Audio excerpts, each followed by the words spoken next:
The Angle Slam podcast. Podcast. What? What? It's going to be a podcast What? on this show What? right now. What? WrestleMania. What? Night 1. What? Night 2. What? Oh, let's do it. Hello, everyone. We are back We are back. for WrestleMania edition. Yes. Yes, which I was thinking, like, this. I know we've covered 2 night ones before, so I was thinking, how long are we going to? This is going to be long. This one's going to be probably an hour and a half, probably. Yeah, I guess so, we'll skip by the we'll condense the ones that don't matter. yeah, we'll go as quick as we can. Yeah. It's one of them. I don't know if it felt longer because obviously this is the first time we've actually gone to one of the viewing parties and spent the weekend. This is actually the first time in over 2 years that all of us have been in the same room watching wrestling again. Yeah, which was almost a struggle thinking about, like, I did enjoy the show for what it was, but I was like, had to try and separate, like, did I enjoy it because I was with my friends in that atmosphere, or was it a decent show altogether? But that's why we're here, to dissect it, so to speak. So, deaths, recent one in wrestling is Razor Ramon. Yes. Scott Hall. Yeah. Which was about 3 weeks ago. Yeah, very sudden. Yeah, had complications with his surgery, which led to 3 heart attacks. And after that, it was just life support and we got Getting time over. off. So, yeah, that was a shame. In the rock world, Taylor Hawkins. Yes, we lost Taylor, unfortunately, which again was another shock. Yeah, it's like 50's no way to go. Or no age to go, sorry. It seems... sorry, Taylor Hawkins, for those who don't know, Foo Fighters drummer. It seems it was drugs in his system, unfortunately. Whether it's We still don't know prescription Yeah, we don't know the drugs. full extent yet. Yeah, it's just one Some of them were prescriptions, some of them were antidepressants, and one of them was weed. So like, they'll chalk it up when they. Yeah. Again, it depends. I'm not reading too much into that yet. No, we can't. But personally, unfortunately, my dog. Well, not my dog. It was the family dog. The family dog. Yeah, Of 13 years had to be put down the other day. yeah, literally the day before we went to Mania. Yeah, so kudos to my brother for still coming. 'Cause I think he was okay. He said he wanted to let his hair down a little Yeah, bit. we kept his spirits high. Yeah, I mean, he obviously nothing to do with wrestling, but the way I can connect it, there's times where he's been in the room when we've been watching it. So there you go. He's there. He's a fan. Yeah. He was a fan. Yes, but tributes. Obviously, we mentioned it before, but it's now happened. Congratulations to The Undertaker of a hell of a career, Hall of Fame.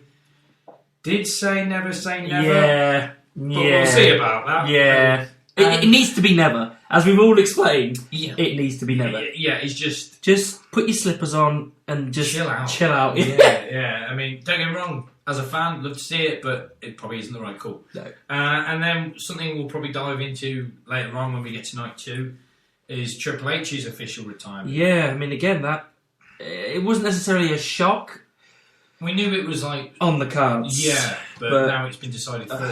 100% confirmed. He's got a defibrillator, so he ain't fucking wrestling. Yeah, It's not possible. Heart condition, which after listening to the interview in it was more serious than was first let on. So yeah, it's one of those situations where his health is now deciding it for him. Just another one I've thought of. Get well soon, Big E. Oh yeah, with Big E. I mean, he got for those who injured. don't know, he broke his neck Yeah. from a botched move, which I don't think It's is an anybody's accident. fault. It's an accident. It's It just one of happens. those things. Tell you what, since the last podcast, a lot of stuff has happened, It hasn't has. it, really? I mean, this is the thing with Mania. They always have like a long slog between the last pay-per-view for a bigger Which build-up. I prefer, personally. Yeah, but you're clamouring for it more when it turns up. So there you go. I think we've got all the dedications and tributes out of the way. Do you want to do your thing? yeah, so like, share, subscribe, find us on all the socials, find us on SoundCloud, Stitcher, Apple Music, I think it's Anchor, Google Podcasts, Castbox, most stuff. Google, really. internet, YouTube, you'll find Everything. us. Yeah, the Angle Slam Wrestling Podcast, you will find us if you type us in. Yeah, you might find us in your local library if they've got the computer there, you know, Library! whatever. Who goes to the local Exactly. library for the internet these We've days? still got one in rugby, but there Yeah, you but go. like, everyone's got the internet on their phone, right? Yeah, Like, well, no one's yeah, going fair there for that. I will apologise ahead of time because of the weekend we just had. Still a little hoarse. Yeah, same here. So, I was flagging today at work. Yeah. I was actually debating, like, I don't know how many more years I can do WrestleMania. I think I said that. I think I was like, should we see if we can make it to Mania 40 and then go from there. Call it. But yeah, I've got lockets. You want to have one if you need one? I'll be fine. But so, we'll dive into it. WrestleMania. Night one. Yeah. WrestleMania 38. We don't need to talk about the pre-show because there was nothing on it. So, obviously, big deal. Dallas, Texas. 70,000 people plus. Just kind of a generic start, big fireworks, and here we go. Opens with Shinsuke and Rick Boogs versus the Usos for the Smackdown tag title. Yeah, and unfortunately it was a bit of a dud start for me. It was, and there was one major reason why, really, because as the match kind of went, the entrance of Shinsuke was great. Yeah, I mean, that was a good way to start it in the entrance, because obviously everybody sings along to the Shinsuke intro, as we all did when we were there. It's a good way to get the buzz going. It's just, unfortunately, the match just fell flat after. No, it's weird, because it's not like they made any special entrance. It was just his regular entrance, but when you got 70,000 people plus singing his theme song, it's going to be a moment in itself. Gets you buzzing. Yeah, so the problem with the match was, well, halfway through the match, a spot with Boogs picking up both the Usos led to his leg giving out, and it actually became legitimate bad injury as far as we know. Yeah. So it quickly became almost Shinsuke, looking like Shinsuke was going to carry most of the match, but I think they just decided we need to call it quick, just finish the match so we can get Rick medical attention. Yeah. Which is, it is the right move to do. It's just unfortunate when it happens. Any show, you let alone WrestleMania. Yeah, it's just that you always want a hot kind of first match, and I reckon maybe this probably could have been. But it could have been a dark horse of a match. Yeah, I mean, just unfortunately got cut short because of this. The Usos retained with a 1D. Yeah. Which I thought they were going to retain anyway. But still, the match was just kind of meh. Yeah, I mean, it wasn't until earlier today I realised this. Again, we'll dive into it more as we go on. That the first match of Mania had to be wrapped up early because of an injury, and the last match of Mania. Yes. So it was a bit of a weird one. But yeah, even, again, we will never know because of what happened with the injury, but from the get-go, we were all saying, like, why is there nothing on the pre-show? If there's ever going to be a time to have a match on the pre-show when it's 2 hours pre-show. It's just like, why have a pre-show? Yeah. Such a waste. This felt like, unfortunately, pre-show quality. Yeah. And so it was just one of them, like, once it was done and finished, it was like, okay, we've got that out of the way. So, it's what it is. No one really did anything wrong, apart from Boog's accident. And you say, Usos is still SmackDown Tag Champions. Following match was Happy Corbin versus Drew McIntyre. Yeah, which again is like not really a good match to kick on with after that one. But it was alright, it weren't too bad. It went kind of exactly the way I expected it to go. Yeah. There's offense back and forth between both. I mean, Corbin worked him over a little bit for a while, and didn't Watson try and get involved at some point? He did. At the end? Definitely did at the end. Yeah. He probably did during the match. I think he did distract because I've only remembered this, like, going into the match, I was thinking, if there's ever going to be a stipulation from these matches, this felt like it. Yeah. Just give a bit of buzz, and with the way story's going, and like Drew really would want to get revenge on Corbin by any means necessary. Yeah. And then also, no rules would help out Baron because he's got is it Riddick Moss? Or I'm getting confused. Oh God, no! It's what's his face? The one that makes all the jokes. Madcap Moss. Madcap Moss. Sorry. That's it. I'm getting so confused between these people. Yeah, Madcap Moss could help him, but yeah, they went with the regular one-on-one. The match, again, nothing bad. Baron and Drew but it felt like a main event for a SmackDown kind of match. Yeah, it was just a there. Yeah, kind of match. And it went the way I expected. Drew got his Claymore in and took out Baron Corbin, but it was the post-match bit that kind of made me go, oh, okay. Yeah, I mean, the two, only really two bits that stuck with me during the match were, at one point, probably not even halfway through, probably just before the halfway point, Madcap got up on the apron while Baron was in control, and Baron was like, what are you doing? Get down, I've got this. And he turned around, Drew gained control again. And I thought it was going to lead to dissension. Yeah, almost like, you cost me that. What the hell? Which I suppose still could step into SmackDown. But it just seemed like a bit of a... Oh, all right. And then Drew made some form of history by being the first person ever to kick out of End of Days. Yeah, oh, yes. Yeah, forgot about that. Which they should have referenced more. I think a lot of the fans in attendance they recognised it. Yeah, I think maybe the commentary mentioned it once, I think. But yeah, they didn't harp on it, I suppose. Yeah, I mean, the problem with that is, I suppose, is if through that whole build-up you mentioned no one's kicked out of End of Days, no one's kicked out of End of Days, it was going to make it painfully possible. Yeah, again, that's the thing. That's the problem with WWE. They either don't say anything or they bury the hell out of it by constantly talking about it. Yeah, I mean, if you'd done something where during the story, every time End of Days was hit, Drew couldn't get up, or if it was a tag team match and then he got hit with End of Days, he always lost to it. I suppose that kind of plants the seed to when it happened at Mania. Like, he never kicks out of this, he's done, and then when he does, there's a shock. But like you said, the post-match thing was like, what the fuck? Yeah, so he got his sword out, and then just went to strike Madcap Moss. Sneak up on him. Yeah, and Madcap jumped out of the way and he just cut 2 of the ring ropes in half. Yeah. Second match in, so... It was a weird thing to do. Especially there, because like, after this, like, I don't know what's going to come next now. It's going to be like 14 fucking video packages while they're busy redoing the ring. Yeah, I mean... That was one real bad thing about the entire weekend. So many video packages. Some of them didn't make any sense. It was just highlighting a character. It just... They need to stop that. It's like I feel like we've got this a lot of time to do the show. If we get running short somewhere, we'll fill that time. Don't fill the time. Just let it run short. But it doesn't matter. We even said, like, okay, maybe they're filling in the time slot which should have been for the Smackdown tag team match, but they had to cut short. And yet they still had to cancel the Sheamus New Day tag team match for night 1 and move to night 2 because they ran out of time. And it ended up being 5 minutes anyway. Yeah, it was just such a weird thing. They have to go commercial crazy. And like I say, it doesn't... Maybe, again, after the Drew thing, it's going to take a while to get the ropes back up and stuff. But for any other match, it doesn't take that long to clean the ring down and set up the next one. But... Yeah, so Drew won. Yeah, it was a cool spot, I suppose, to join the ring, but it almost was like, what was the point? Yeah. Kind of thing. So, it's a Mania moment in it, so I think that was the whole point of it. Yeah. Third match was the Mysterios versus Logan Paul and The Miz. Yes, and this was a match that I was reasonably interested in. I was very impressed. But, yeah, I mean, I'm going to say it now.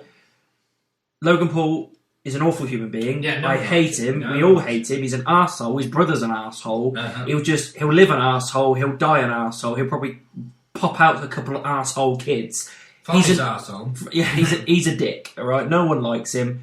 Having said that, he wrestled really, really well. He did well. He was really natural, and I didn't feel like he was out of place at any point during this match. No. And he was working over the heel kind of persona. He did the Three Amigos. He even did the Eddie thing on the top rope. Yeah. We were all like, you dick. Yeah. So he did his job. I'm not going to take that away from him. Still an asshole, though. Everybody did their job perfectly in that. I love the entrance for the Mysterios. They both pop out of the box. The old school Mysterio That was cool. entrance. I liked that. And Dominic giving tribute to Eddie with his old attire. Yep. It was weird to have Logan Paul come out with his $1 million Pokemon card around his neck. But it's kind of like, alright, to each his own, I suppose, or whatever. But yeah, everyone did great. Miz is just a reliable workhorse. Yeah. As is Ray. Logan Paul did really impress me. He knew the pantry of it, and you could tell he didn't just... He took this seriously. He worked for it and all that. So I will give him that compliment. Dominic is improving so much every day. And, it was just a fun match. It was a lot of fun. It was quite hot for the majority as well. It barely dropped off at any point. Yeah, it's one of them where I think we said, it wasn't until, I think, the following match, the Raw Women's Championship, where we all like, right, now it feels like this is a WrestleMania match. So, no offence to the Mysterios, Logan and Miz, but it didn't feel Mania, but it definitely got the adrenaline surge going. Yes, yeah. It woke people up. Yes. So, it looked like the Mysterios are going to capture it with a double 619 to Logan Paul, but a blind tag for Miz causes him to... I didn't even spot it straight away. Yeah, the camera was quite clever with it. So quick. And then they went for the pin, but I think Miz picked up Ray, body slammed him on Dominic and Logan to break up the pin. Skull Crusher finale, 1, 2, 3, that's it. Yeah. They win. The weird thing, which no one really understands yet, which maybe they'll dive into later this week, is as they're celebrating, Miz suddenly just changes his demeanour and Skull Crusher finale's Logan. Yeah, I liked that. I thought it was cool. I did, because I didn't expect it. Like, it happened. I was like, "Oh, you cheeky little git!" Yeah, I just thought they're going to celebrate and then it'll fade to black and blah blah. But as soon as his face changed, like he's no, he isn't. Yeah, and he fucking did. It was awesome. So he did it, and so like I say, it's kind of created this conversation of like, was that just a Mania moment of like, I need you, Jet, I used you, I'm done with you now, and almost to give the fans what they want because no one likes him, his Skull Crush finale? Yeah. Or is it the face turn?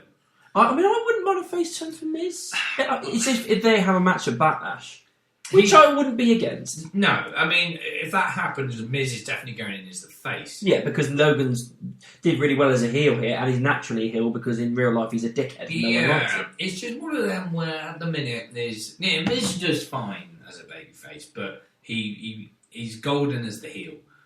So it's that thing of like, is now the right time to turn him face, and do we really need him face right now? Not necessarily, but he could be a tweener maybe with this one-off match with Logan if he does it. Yeah, I mean, if Logan wants to step back into the ring, so be it. Our opinion's not going to change a bit, but we know he can go. Yeah. So it'd be something possibly on the cards. So after that was the Raw Women's Championship. Yeah, this for me was match of the night. Well, some would argue match of the weekend. Yes, really. it was very so good. The chemistry was perfect. They really pushed over Becky being this kind of arrogant bitch. Yeah, and then Bianca being this amazing babyface athlete that we all know that she is. And they just slogged it out. The ring psychology was really well done. The pacing was really well done. They just had really great chemistry, great movesets, and everything just kind of clicked so perfectly. Yeah. And that's what I really enjoyed. Nothing got boring. It kept my attention the entire time. They had plenty of moments where you think that Becky was going to run away with it. Yeah. But no, they made the right decision. Bianca hit her with a KOD. You got to do Raw Women's Champion. Perfect. Yeah. Really good kind of moment. I would argue that should have gone on instead of Charlotte and Ronda. In hindsight, which we'll get to. This match was awesome. Everything about it was really, really great. The story was really well told. Everybody did everything they were meant to do. Loved it. Yeah, it was one of them where a lot of the time, the story that they tell, depending on what the match is or rivalry, that's the hook. It was obviously with the streak itself was the hook of like win or lose. He's going to lose the streak. The streak continues. The story was good enough, obviously because it kind of stemmed from SummerSlam. Yeah. But that opening, apart from the opening bell, that was the hook of the handshake. Goes for the backhandle slam or whatever she calls it. Manhandle slam, sorry. Yeah. Bianca reverses it, goes to set her up for the KOD. Becky reverses it back, hits the manhandle, and you're getting the flashbacks of SummerSlam. Like, there's no fucking way. Yeah. And then it's a hot start. The kick out, it's like, right, here we go. We're in. We straight away got that whole they fucking wouldn't kind of thing. It was just, it's hard to pick major spots because it was just, I wouldn't say the whole match was a spot, but it was just a very decent wrestling match. It was just high energy the entire time. And that's the thing, they didn't necessarily do anything new. No. But they did all the stuff they were meant to do, and they just did it with such ferocity and such great storytelling that it didn't matter. It was just a great Mania match, and definitely a Mania-worthy match. Oh God, I was about to say, definitely Mania-worthy. I would say it's definitely a match of the night, and again, arguably match of the weekend. Yeah, I mean, there was almost everything in it. They had the high top rope spots. Obviously, Becky's trying to get the disarmer in every now and then. I think, again, quite near the start, Bianca goes for the disarmer. We're like, this would be interesting. Yeah, she hooked it in. She was doing it. Yeah. That was good. Again, just very good wrestling. The two bits that stand out now are the accidental heel clocking Bianca in the eye. She's got a big shine. Her eye is swollen to fuck. Mm-hmm. But to her credit, she didn't let it phase her. She was like, it happens, let's continue. The only thing I kind of would have liked to see is she never used the whip. Oh yeah. She never. I was kind of waiting for that. Yeah, I suppose that'd probably be the only asterisk on this match. That they've teased it and she's done it a couple of times too, Becky. So one more time wouldn't have hurt. Yeah, it's like doing an Austin match. Unless Becky said the last time she got whipped, she just said to it, "Look, that fucking cane. Yeah. I don't want that again. Thank you very much." I'm almost as well like. Is it necessary for the story? And it's thing, it wasn't necessarily needed because the match was still stellar. Yeah, you know what I mean. So it would have just been a nice little kind of cherry on the cake. Would have been great from a fanboy perspective, but the match didn't require it by any means. It wasn't. That wasn't the story they were hanging on. It was just an extra kind of piece, bit of extra flavour. Yeah. So it was just going to the end of Becky just getting frustrated that she couldn't put Bianca away. Ends up with her son. I can't remember exactly how it happened now, but Bianca just managed to hook her into the KOD. That was it. She went to KOD and then Becky held onto the top rope. Yeah. So she's like, well, I'm dumping you over the top rope then. Rolled back in. I think there was still a small back and forth with that where you're like, maybe Becky will do it. Got it again. KOD. Good night. Bianca's the new Raw Women's Champion. To the pleasure of everybody. I think in a way it was kind of Becky's time, but the way they spoke about it on Raw, I don't know if you've watched any of Raw. I've watched the reviews and everything, a couple of clips. Yeah, I mean, to be honest, overall, nothing really happened. No, and yes, to be honest, since the Mania stuff, it's the first time I've been interested in most of the clips. Yeah, so was I, but at the end of it, I thought to myself, nothing has really progressed here. No, they haven't done it. I mean, the only thing that we know is that Cody wants the WWE Championship. That's pretty much it. Nothing else really happened that actually furthered it. Even when Reigns came out, it was like, well, okay, what's his next He's teasing that for Smackdown. But again, that's annoying. He's literally just popped out on Raw to go, see you on Smackdown. What's the point? Yeah, it's not great TV. I think it's a way to get the Smackdown, almost go, yeah, this is the Raw after Mania, but you've got the Smackdown after Mania as well. It might be a surprise announcement, or it might just be like, here's the new belt. Who knows? Yeah. But you got Ezekiel, which is weird. I didn't like that. I could even tell in Elias's face, he's like, this is shit. MVP turned on Lashley. Yeah. So there was a few bits here and there, I suppose. But anyway, back to Mania. It sounds like Becky might be going on a bit of a break. That's fine. She needs to have some time with her kids sometimes. Yeah, you know what I mean? Can't just give it to her nanny all the time. She needs to have a bit of mummy time. So that's cool. I think after the Raw Women's Championship, they did the Hall of Fame. But they did the replay last night. Yeah. Had everyone on the stage. Taker made his entrance. Did the whole thing. Kind of, not his entrance, but not in character in the black suit, and didn't throw his fist up at the end. Yeah, which was kind of funny. Like, because I think even had the crowd go, oh, yeah, like, what? And then the funny thing is, we might as well say it now. They did it again the following evening. We were like, why? Why are we doing it again? And then he threw his arm up at the end this time. Yeah. And then we all thought to ourselves, I bet you any money, Vince, you are going to go back out there and you're going to do it and you're going to do it right. Yeah, you throw your arm up. Like, do it. It probably wasn't, I think, maybe it was always planned for them to do it again that night for the fans that only bought tickets for night 2. Yeah, okay, I get that. But also, it kind of like, might have been a whole, Twitter, Facebook, are lighting up, they're all pissed off you didn't throw the fist. You got to do it again. You got to go out there and just do it. It's like, all right, whatever. So that was that. Yeah. So after that, I said I could do this by memory, and I'm sticking by that. So bear with me. Because how many matches was there? There was 7. 7 or 8. Yeah. 4, 5, 6. I can do this. I'm going to talk to make it look like so there's not dead air. Oh, Josh, don't fail them now. Fuck. Is anybody else suffering from memory loss? If you are, then... Oh, this is embarrassing. I knew this would happen. Oh, God. Dive in if you remember, please. Was it Cody Seth next? Yes, thank you. Right. Oh, would have been all day. So, yeah. Cody Seth. We didn't know at the start. It was the worst kept secret ever, but they did throw us off a little bit over the few days beforehand. Some wrenches in there, yeah, because...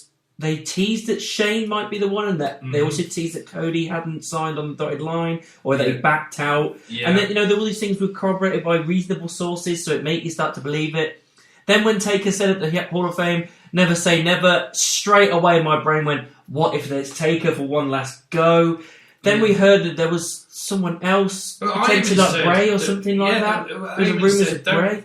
There is Elias's return, which fair enough did happen. But... So there was quite a few things they tried to throw us off the scent with. Yeah. But I'm glad it went the way that it did. I think we all were. We knew it was the worst kept secret ever. It's very similar to, spoiler alert, anybody that hasn't seen Spider-Man by this point, I'm not going to spoil exactly what happens, but we all know a certain thing that we wanted to happen, and it did happen, but we were still pleasantly surprised when it did. This was exactly the same here. I like those kind of things, because as soon as they were like, okay, next up is Seth versus mystery opponent, it changes the atmosphere.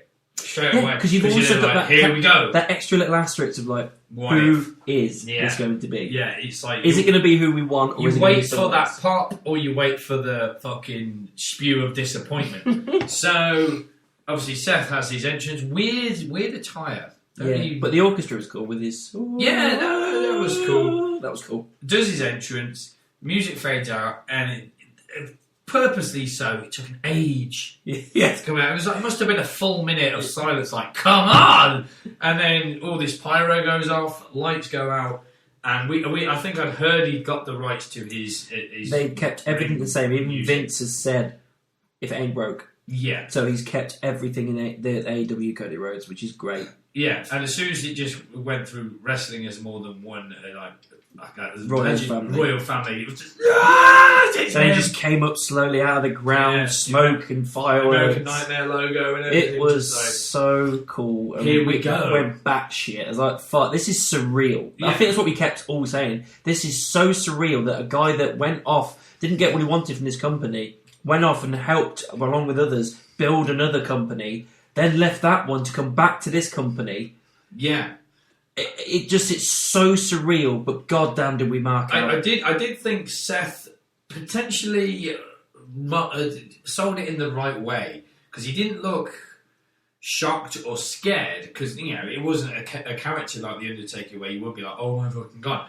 It was more like, I don't believe it, but okay, you want to go? Let's go. Yeah. And it did feel very like this was the first proper taste of, we are literally kind of seeing WWE versus AEW right now, because he's fresh off AEW. Mm-hmm.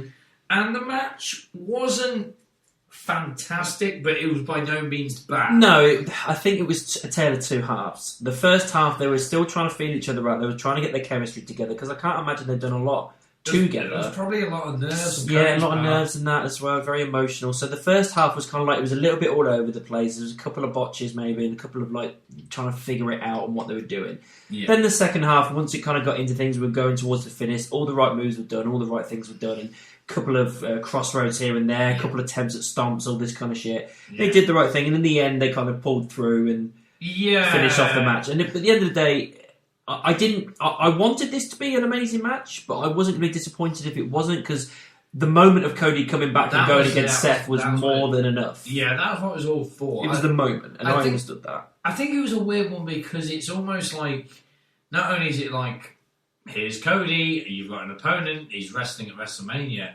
but even if Cody had returned against somebody else, and then you built up to Cody versus Seth the following year, that's a dream match in itself. Yeah, it is. So it almost felt like, yes, we got this return, but this is a dream match, and it almost didn't really live up to dream match expectations, which is a shame. I wouldn't say it was... I suppose it was just about Mania worthy, kind of, but it's not going to be... I'll put it this way, people aren't going to remember it for the match, they're going to remember it for his return. Yeah. So, again, and I don't mean to shit on it, it's just the way it is. Again, not only with the nerves, but this is one thing to return to WWE and at WrestleMania, but this is like the biggest WrestleMania match Cody has ever had. This is a big deal. With that character, and coming back hot off a different company and swearing that he wouldn't go back to WWE and all this kind of stuff. And it's very controversial, a lot of politics involved. So yeah, he probably did think, how are the crowd going to react to me here? Yeah, luckily they gave it all. Yeah, it was just like, look, at the end of the day, we want to watch you wrestle. If we're watching you wrestle in WWE, then so be it. So yeah, I mean, he definitely came out with some bumps and bruises and all that. Yeah. Some just from it's wrestling, others from maybe the botches here and there. But yeah, like I said, very serviceable match. He threw in the bionic elbow for Dusty in there, and I think he did a little thing about Stardust. the cartwheel and the Stardust things. Like, okay, throw that in there. He's basically. Apparently that was one of his bugaboos for the contract. Is like, I never want to be Stardust ever again. And I was like, yeah, no, we don't want that either. My concern during the match when there was a few botches here and there, and I was like, I really hope Vince isn't watching this like, maybe he's not as good as we thought he was. And then when he did the Stardust thing, I was just like, don't plant the seed in Vince's head. Just don't. No. It doesn't matter if it's planted. It's in the contract. It was a good moment for the fans, but don't make Vince go, oh, he seems to be alright with it now. No, he's not. Don't do it. Yeah, so he did, obviously, his American Dream stuff, and then he did a couple of Crossroads to put Seth away. Yeah. So Cody won, which is the right we knew he would. Yeah. It would have been the weirdest thing to have him turn and lose. I mean, I'm not opposed to it happening with someone down the line at some point, but you can't win how? It's going to have to be in the right circumstances and right storyline.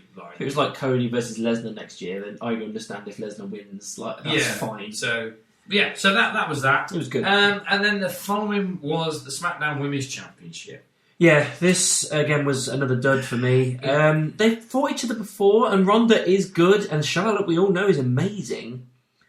But the chemistry just wasn't there that night. There was just something off. There was a couple of botches. It just never seemed to get out of first gear.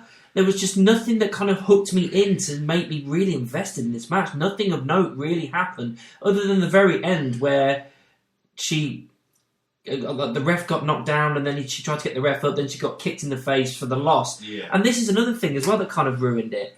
Ronda lost, and that was so weird. It was weird. It really was. It didn't seem to make sense for Ronda to lose here. I don't understand why they did it, but the match, it never gave me. It didn't give me Mania vibes at all. This was not a car crash, but it was definitely a car bump. There's definitely a collision of sorts. It was weird. Like they didn't do anything to take the wind out of the sails, so to speak. But it just felt like the wind wasn't even there. Yeah, this was definitely the piss break match when it shouldn't have been. Yeah, it was just I'm not going to make excuses, but I think it was kind of in a weird place on the card because there would have been some people going, right, look, if you're going to have these women's... From the get-go when they announced both women's championships was going to be on night one, which I thought, all right, fair enough, don't know why you can't do night one, night two. You just presume women are going to headline one show, men are going to headline the other. Yeah. Then they announced that the Austin and the KO show is going to headline night one, which I understand. In hindsight, yeah. Given what happened. Yes, but it does kind of shun the women slightly. Yes. And then word came out, it really rubbed Ronda up the wrong way. Oh, yeah, apparently it's bollocks, though.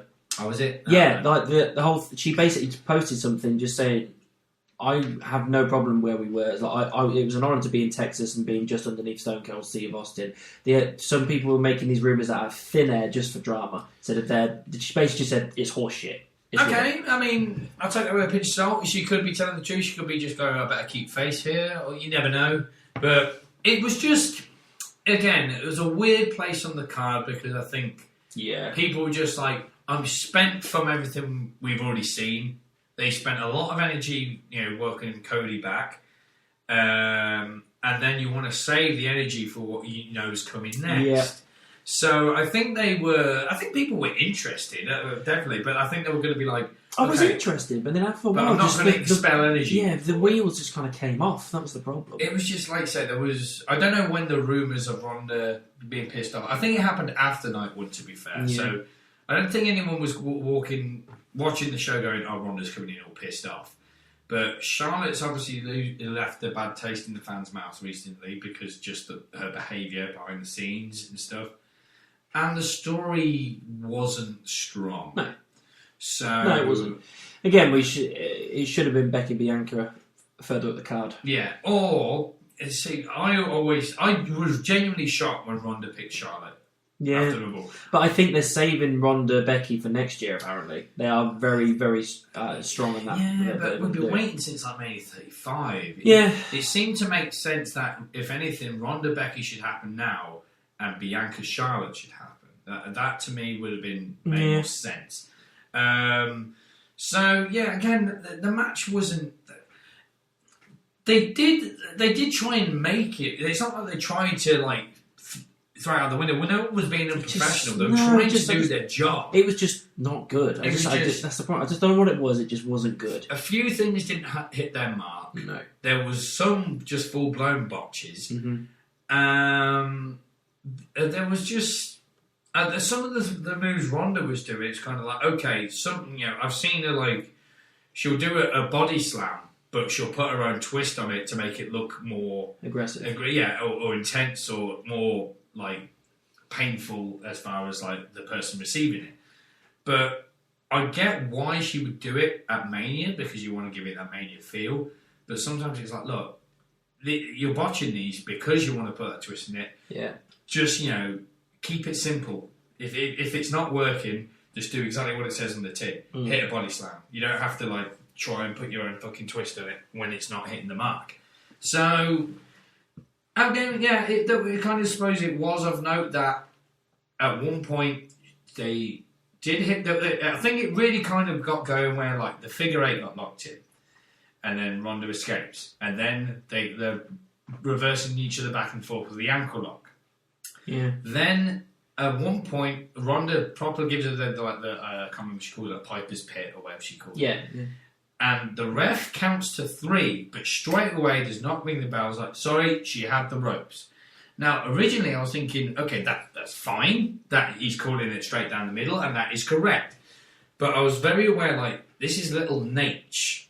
Is going to be some flair shenanigans here. Not with Rick, just like family friend here, what's going on.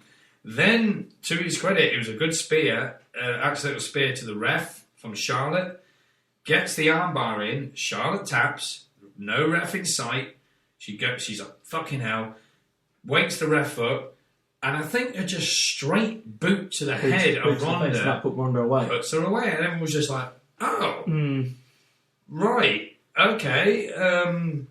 Again, on one side, it's kind of like, okay, you don't want Ronda to tap out in the figure eight.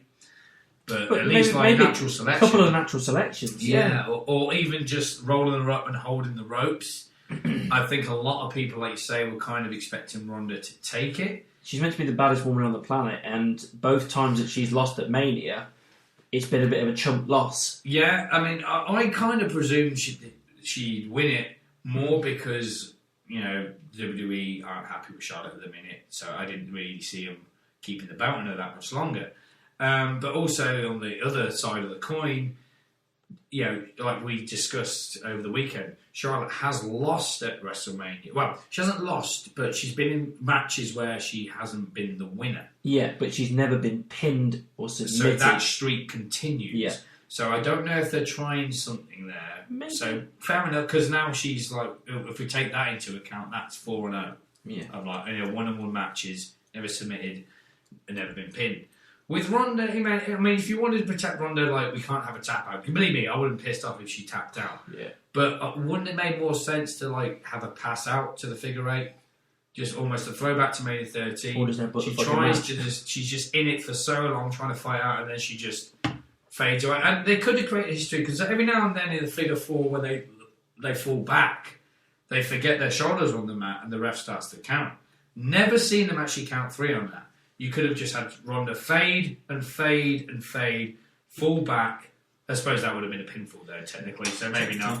But it was just one of them where as soon as it was over, it wasn't a sign of relief as such. It was just kind of like, all right, moving on. That happened. Yeah. Again, the one thing people really took from it was like, didn't expect Charlotte to win, but whatever. Okay, let's get on with it. So, main event. Stone Cold Steve Austin on the KO show. This was brilliant. It ticked the nostalgia boxes. Owens was amazing, even down to his mannerisms and his eye movements. Just when Austin eventually came out, just rolling his eyes and shaking his head, and the whole thing is just. It was amazing. Austin came out, massive pop. Then he went back, and then KO was laughing. Oh, he buggered off. Then he comes back out in his ATV and comes down. That was awesome. But panning back to Kevin all the time with that. Yeah, it was just like, perfect. see, he's bottled it, and then he comes out in the ATV, and Kevin's just kind of like, all right, yeah. And then when he's going around the ring, he's just rolling his eyes. Yeah. Oh, it's so funny. And then he gets in the ring, they sit down, and Austin chucks his stuff out and everything and does his usual stuff on the turnbuckle, sits he down. interrupts his entrance. He doesn't get to the last two corners. Goes like, no, cut the music. This is my show. And Austin's like, you really want to do this, boy? And they sit down, they have a little back and forth talking and everything, and then Owens basically just says, I want to have a match with you. A no-holds-barred match. And then we were like, oh my God, is this happening? Like, we honestly thought, they're going to announce it now, they'll do it tomorrow. But no. Austin just went and got up, the bell rang, and we had a no-holds-barred match for the main event with Stone Cold Steve Austin. It was built really well, but really weird at the same time. Because again, it was another surreal moment of just like, is this actually happening? Is this happening? Because Kevin comes out, and as soon as Kevin starts talking, yes, I wanted to listen to what Kev had to say, but you're waiting for the glass to break. You want to mark the fuck out and hit the pop.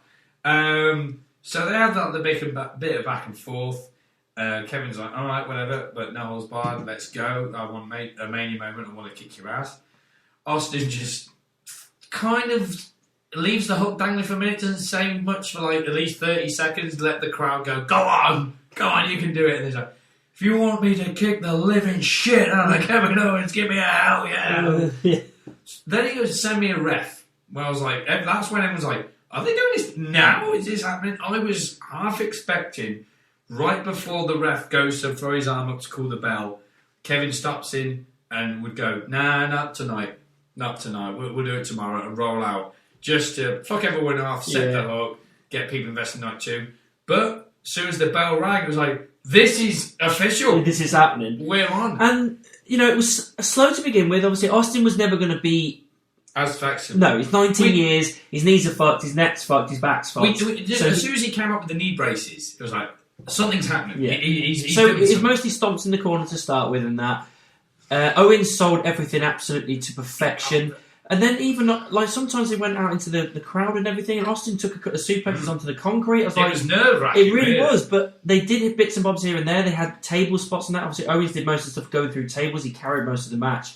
But the way that they kind of put it together, with it being no holds barred and Owens being able to take these bumps, and Austin took a couple here and there, it really was fun. And I like the fact that they got him on the ATV and ran him up the ramp and then did stuff up there. Then he put him back down the ramp, and they eventually got back into the ring. And then Owens got a cheeky little stunner on Austin, which I think he's only the third person in history to ever hit Austin with a stunner. Yeah, The Rock probably Vince. And so that we thought, oh my God, no way. Austin kicks out. And then Austin eventually gets the upper hand, gives him a stunner, and Austin wins and beats Kevin Owens. And I thought it was perfect. I mean, this is amazing for Kevin Owens. Kevin Owens has main evented a WrestleMania with Stone Cold Steve Austin and just had one of the best nights of his life. It's amazing as a fan to be, because it was everything I wanted. It really was. We've reached out to Stone Cold Steve Austin for at first it was meant to be one more run, which everyone, even the fans, were kind of like, no, I don't see that happening. Even Steve was like, no. Then it's the possibility of one more match. And even then, people were like, it's been 19 years, does he need to? It'd be great, but is it the right decision? And then it happens, and as soon as it happens, you're like, I don't care if it's the right decision, it's happening, I'm invested. Yeah, let's do this. Yeah. So, I will admit, at the start of the match, when he starts doing the punches were great, it was very reminiscent of Rock Austin. Yep. The mudhole stomping stuff, I noticed it quite at first slow and stiff, and that was my concern of are we just going to see an old man try his best and fall on his ass here? And then it just seemed to be as he got into it and the adrenaline started to flow, here we go. And I don't mean it's Austin of old, because we're never going to get that. We never expected that. He's 57 years old. Yeah. But we always said maybe it'd be a cinematic match, and said bar brawl or similar to the supermarket match with Booker T. That's kind of what it was, but live. It was a brawl. The no holds barred thing stipulation really helped lend itself to this match because you could have it a bit, but it's a little bit more smoke and mirrors in places. Granted, Owens took most of the bumps, but it made sense. Yeah, and nothing felt out of place. There's no point other than the stomps at the start that I felt to myself, oh, this isn't working. Yeah. The thumps, I was like, oh, is this, like I said, is this what it's going to be? And then it really kind of kicked up again. I was like, no, you know what? This is actually quite entertaining. It's fun. They're working around the limitations of Austin, and Owens is having a laugh with it, and they both just had a lot of fun with it, and it was great. That was the thing with his, like I say, limitations, with all due respect. But with a character like Austin, it was like, right, do not play on the strengths of your wrestling abilities, because, again, you're 57. Play on the strengths of your character. Your character is a brawler. Go and have a brawl. Yeah. Fight. Be Stone Cold Steve Austin 100%. For one more night. So, every, fourth move, he'd, have a beer. It was basically an advertisement for Broken Skull beer, because even at the end they kept panning on the beers constantly. But I think that was a nice little palate cleanser through the matches. It's like, if you need him to have a breather and you need Owens to catch his breath, and that's a great little thing. It adds to the character. I'll just get a beer, swing a beer, crack on. And it was just a nice little bit of extra flavour, and I liked that. I was very surprised when he took that first suplex on the company. Yeah, we all just kind of like, dear. Was that wise kind of thing? Yeah. To his credit, got up, was fine, did a couple more on the stage. It was just like you said, the whole thing was a bag of fun. Yeah. Of we're watching Stone Cold Steve Austin do what he does best, which is whip someone's ass. ass. So was Owens. He did what he did best. Yes, Kevin sold the hell out of it for him. Amazing. What a night at the time, and again, because I was at that point full on fan mode, when Kevin hit the stunner, I was like, he better kick the Don't you fucking dare. But in hindsight, don't get me wrong, it would have shot the shit out of me, and I still, to this day, am glad Austin won. But if he suddenly just hit that stunner, rolled over him and got 3, the shock of it would have been like, oh my God, Kevin just doesn't brag, he just kind of slithers out like, did I do that? Did I do that? And it kind of would have made sense of he's putting the younger guys over. But as a fan, I'm glad it didn't go down that way. I also like the post stuff as well. I think he gave another stunner to Owens, didn't he? And then Byron Saxton. And then Byron Saxton came in and celebrated. It's like, right, this is paper thin what this is, but I don't give a shit. They drank a beer together, and then he got a stunner as well, and then it was just basically beers and his brother fists came in. Oh yeah, his brother came in as well. Yeah, that was cool. It was also during the match, I thought, is he going to try for the Lou Thesz press here? Because I don't think he can do it, and he didn't. That was in any other signature move, as well as the elbow. Even though he's not really allowed to. Did notice him flip him off a couple of times. He just got into it as much as he can, to the point where it's like, you could see on Steve's face, not only was he beginning to enjoy it, but probably for the first time in 19 years, he felt like Stone Cold again. Yeah. And I think the fans felt it, and the fans appreciated what he did, and enjoyed it for what it was. It really was. After watching it, we thought to ourselves, all right, I get why they put that on last. Yeah. 100% I get why they put that on last. Because it also came up with one of those fun facts, did you know kind of things. That Austin is now the oldest superstar to headline WrestleMania at 57 years old. Cool. Which, as long as we keep it that way and don't get Ric Flair or Hogan back, that's cool. So that wrapped up night 1. Yes. So we're only halfway through this. So night 2. Yes. Opens with what we touched on earlier, Triple H. Yes, Triple H. This was a shot from actually come out. Yeah. He basically just said, thank you, welcome to WrestleMania, and then he put his boots in the ring. Basically, that symbolic gesture of, I'm done. Hugged his family, and that was it. I wanted a bit more, personally. I wanted to just say a bit more. Yeah. But still, at least we've got that 100% confirmation. If someone puts their boots in the middle of the ring, that is it. That is game over. And that is what it is. Yeah, it's... he revealed that he was done in an interview 2 weeks before, which was kind of like, almost like you say, it wasn't full-on surprise because we knew the time was near. Yeah. But it was just kind of like, oh, okay, there it is, officially done.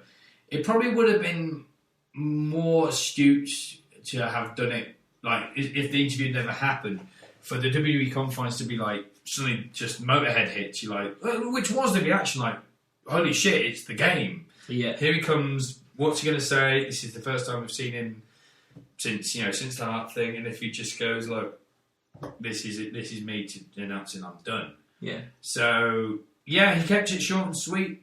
Like I say, the boots symbolise I'm done. We already kind of knew that he was done. Has a hug with his daughters outside the ring. after he went. Yep. And that's fine. I mean, he's not really like he's got anything left to prove in his career. No, that's true. I think just for us fans, we wanted one more match, like an actual retirement farewell match. Yeah, but it is what it is. It's taken out of his hands. Fair enough. It's not like he's got a bad career to look back on. No, he had a great career. 100%. So first match was the Raw Tag Titles, Triple Threat. Perfect match to open. Great match. Really, really loved it. Everybody just had a laugh with it. RK-Bro were just still awesome. I always love it when Randy is enjoying himself, because when he is, he puts so much more effort into his matches. He was loving it. Riddle was loving it. The other guys all did their jobs really, really well. Everything was just so much fun. Everybody doing their jobs perfectly. The hot tag to Randy Orton, all that stuff going on. Absolutely top rope RKO from Riddle. Yeah, that was awesome. Then another Gable did leapt into the air and he got RKO by Orton, which was great, and that was the one that got them the win. So RKO are still your champions. But the whole thing was just a barrel of fun. It really was, and this is the kind of match you have to start a WrestleMania. It felt like a WrestleMania match. It was a lot of fun. These guys know what they're doing. Loved it. Again, it was one of them where, don't get me wrong, if it was the main event, it definitely would have been WrestleMania main event caliber, but it was the perfect WrestleMania opening caliber. Like, this is what you want every WrestleMania opener, energy-wise, to be. Yeah. So, yeah, no one really put a foot wrong. You had Chad and Otis in there doing their things. I think it was near the start, one of the Street Profits just dove straight over the turnbuckle onto everyone outside. Yeah, it's Ford. Yeah, and Ford landed on his feet, but then he seemed to kind of fall down like... I didn't actually mean to stick the landing. So, yeah. And then, obviously, Chad was like, well, if you can do that, I'm doing this, and moonsaulted out the ring. And then, yeah, everyone just hit their spots and did their thing. You got their hot tag to Orton. There was talk of the potential of RK-Bro splitting up. Yeah, but I think... it's not just yet. Not just yet. I think they will break up before SummerSlam. In my opinion, what I would like is that they both get entered into Money in the Bank. Riddle turns on Orton to take the case, and then they have a match at SummerSlam following. Yeah. So it's hard. The fact that we got nothing much to talk about, it doesn't necessarily mean there wasn't the spots. It was just similar to the Raw Women's Championships. Like, they did their job. Yeah, they did and they did it well. They entertained us, they wrestled, and you got the outcome. And then, I forget his name, they had the celebration with Street Profits afterwards. Oh, Gable Stevenson. So we had a post-match angle. Yeah, they were like celebrating with Street Profits and drinking a cup. Yeah, the Profits almost like, respect, let's have a drink. And this new guy, the Olympic guy, which I forgot to mention. Gable Stevenson. Yeah, Gable Stevenson. He came in. Had the thing with Steph the night before. Steph introduced him. And he's like, have a drink with us. And Chad comes out all pissed off and knocks the drink out of Gable's hand. So Gable versus Gable. Yeah. So, greatly, Street Profits RK-Bro sell it of like, oh, you done fucked up, boy. Yeah, so they all slid out of the ring and then he got, like, was it Spotty Slammed or something? Belly to belly. Belly to belly. And Gable was just kind of like, yep, this is me, I'm the new guy, and I'm here to make him. And then they all celebrate together with a drink. Yeah, so cool. It's cool. Great little angle. That's the thing, that's one thing I quite liked about that fact was that although he's the new guy, and yes, I understand they're going to start to push him down our throat because that's what they like. Yeah. They didn't overdo it here. No, that was the perfect other thing. There's a little taste, a little teaser. Didn't take anything away from the match. Great. Yeah, because the thing is well, it's a lot of pressure on him because obviously he won the Olympic gold medal. He's in WWE now. As soon as you hear those two words, you automatically think Kurt Angle. So it's like, you've got a big pair of boots to fill. Yeah. So, yeah, we'll see how he does. Next was Omos Lashley. Yeah, it was put together at the last moment because Lashley was cleared quicker than he thought he would. Didn't care about the match, wasn't bothered about the match. In my opinion, I think it's a lose-lose situation, booking themselves into a corner. Because if Omos loses, then that just puts his push dead because you're meant to, even though none of us care about him, he's not a good wrestler, he's literally just a big guy that Vince likes. If you're supposed to be pushing him as such, and this unstoppable force, he needs to fucking bulldoze Bobby Lashley. Yeah. But if Bobby Lashley loses, then his momentum is stopped dead, even though he's been pushed as a top guy for a while. He was WWE champion a month ago. It makes no sense for him to lose either. So either way, it's a lose-lose situation. Yeah. Nothing really of note happened other than the fact that Lashley got Omos off his feet, hit him with a spear. Omos lost. Bobby Lashley won. Out of the two, that's kind of what I prefer. Yeah. But either way, I don't really care. Like, nothing amazing happened to me. It doesn't really further any stories or any point or any character. Yeah, just you can tell by the way they structured the match. They obviously structured the match of almost going, right, you try and throw everything, including the kitchen sink at me, and I'll always just back you away like you're nothing. Try and get the hurt lock in, nothing. It's not until you get that adrenaline surge in the last 3 minutes of the match that you hit your big moves, you'll slam me, good night. Which, even on paper, you're just like, really? If you need to structure a match like that, you obviously doesn't have two good wrestlers on your hand. Yeah. You have Lashley and Omos. So I remember saying to you, like, this might go no contest. If you want to protect them both. And that probably would have been the better option. I think I remember saying it to you. Like, I didn't think of that. And in all honesty, I think I preferred it. Yeah, if they'd just been like, these two cannot get one up on each other because of size and strength, that they double count out, double DQ, or both fall like off the stage or through the ramp. Mania moment, everyone's protected. Move on. Potentially continue. And it doesn't really. You don't have to worry about it wrecking a storyline or anything because there is no storyline. No. But if you wanted to create like, oh my god, they couldn't beat each other on Granite Stage anymore. When's it going to give? You can. But it was, once Lashley won, I think it was like, hopefully that's just like, look, we tried it, you Omos. Yes, you're impressive with size, but the fans aren't buying it. You can't wrestle. Maybe there's the door. Obviously, with what happened with Raw, they seem to still be like trying. Yeah, MJF turned on MVP. MJF's AEW. Too many MJF. MVP's turn. He's now like, which might help Omos. Yeah, but he still needs to like go to the academy. But I just don't want Lashley as a big smiley baby face. So fingers crossed they keep him as a No, I said that. I mean, the fans were all in Lashley's corner at Mania. They were very welcoming back with open arms when he returned on Raw. Well, our friend Amy's not a massive fan of Lashley. No, he's not. He's not. We're not going to go into detail. We won't go delve into that. But she's not a fan. I can't see what. Maybe if you see her go, just ask her, see what she says. But she ain't a massive fan. Just give her like the question, like, can I ask you something? But fair, she's not a fan of Omos either. But there you go. There seems to be a pattern in there. So it was one of them where, if you want to do Lashley as a face, fine, but keep the serious intensity because that's what the fans are drawn to with Lashley. The Dominator, which he used to be and should be. So Lashley wins, fine, like you say, out of the two, the right decision. But it was just kind of like, it's done. Let's continue. Yeah.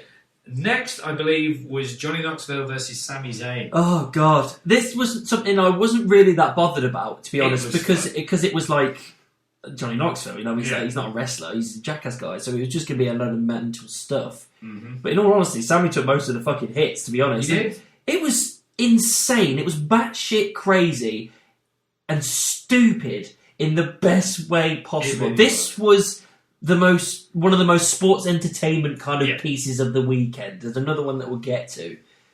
This was just so much fun in a stupid, ridiculous, and wacky way. Only two of our friends didn't get it. Matt and Amy, they weren't because they didn't watch Jackass. So I was like, I get that then. Like, because if you haven't watched Jackass, you're not going to be connected to these characters. You're not going to get that at any point. No. So, but it was just insane. Just like each member of Jackass popping up at different points. The big mousetrap thing was hilarious. The fire extinguisher, the trigger for the pyro going off. He gets bowling balled in the bollocks. He gets a mechanical leg in the bollocks. He gets mousetrap tabled. Yeah. The whole thing was just, to be honest, it was like a game of mousetrap. It really was. It was just absolutely insane, but it was hilarious. The way we've just described it now is that I can understand why Amy and Matt didn't really get it. Because again, if you don't watch Jackass, you're not going to totally get it. I mean, her face when Party Boy came out stripped off was like, what the fuck is going on? Also, like, the one thing we didn't like there is that obviously he's wearing not a lot. Yeah. So one swift kicks or throws somewhere and something's popping out. Luckily it didn't, but good lord, I was like, oh god, I don't want to see this. I was prepared for the screen to fade to black. Yeah. Because I got that 3 second delay, and if it had, it would have been like, his balls come out. So because it happened. Happened with Charlotte, didn't it? Because she had nips. Everyone had then it was like a boo came out. Yeah, nips. So but I know it was kind of sold as an anything goes match, but which it was, but like you say, with the mousetrap thing and stuff, it was a Jackass match. That's exactly what it was. Wee Man did a A body slam He body slammed to Zayn. It was awesome. Someone technically and then he got Haluva kicked the shit out of him. He did. He fucking launched him. But someone technically said that's more impressive than Hogan pressing Andre when you look at weight difference. Yeah. I was like, he's right. He's got a point. But yeah, I understand why, like you say, because it was like a big game of Mousetrap. It was that whole, from Amy and Matt's point of view, they would have been like, this is just stupid. Yeah. But because people like us who are aware of Jackass and Johnny Knoxville, you were aware of what's going to happen. So we didn't see it as stupid, but saw it as, this is going to be fun. Yeah. This is going to be stupid and again, in a good way. Don't get me wrong, I love watching the pro wrestling side of things. I think that's the thing I'm drawn to more than anything. That's the thing the majority of us are. However, every now and then, if you do a sports entertainment part and you do it right, it can be an absolute blast. And this was sports entertainment done right. It didn't feel stupid or goofy or pointless. It played to the characters that were in there. Sami was that heel that was just constantly getting his comeuppance. These guys were having a laugh being his Jackass guys. It worked. It really was done correctly. I mean, to his credit, from the opening bell, Knoxville got Haluva kicked and looked like it hurt. But he was taking the bumps. Knoxville is by no means a wrestler. This guy's 51 and he's close to brain damage. But every time he because he did the good thing of not laughing while he's getting his ass kicked. He was just kind of like selling it. But every time he gained back control, he was loving it. He was having a blast. Yes. And as far as like the whole stupid thing, WWE book, sometimes on purpose, sometimes not, stupid things all the time. But there's a fine line between, that was fucking ridiculous, why did you do that, to, this is daft. Yeah. But I get it. Like Regal dancing to Crime Time. This was stupid, but I loved it. Good stupid. The zombies in the fucking what's-it thing, that was stupid and made no sense whatsoever. There's the difference. Yeah, so you had Pie Boy turn up, you had... Again, as soon as they pulled out that table for the mousetraps, like, shit, we're getting extreme here. Yeah. It was very almost reminiscent hardcore match with the trash cans and the stop signs. Yeah. Knoxville took those chair shots like a champ. Yep. They sounded like they hurt. When he got the real taser out, I was like, holy shit. You can even hear it. Yeah, and I was like, is somebody going to take a taser? And I think he kind of did and didn't. I think as he went in with the taser, he took his hand off the trigger right at the last second when he got to Sami, so it looked like he'd tasered him.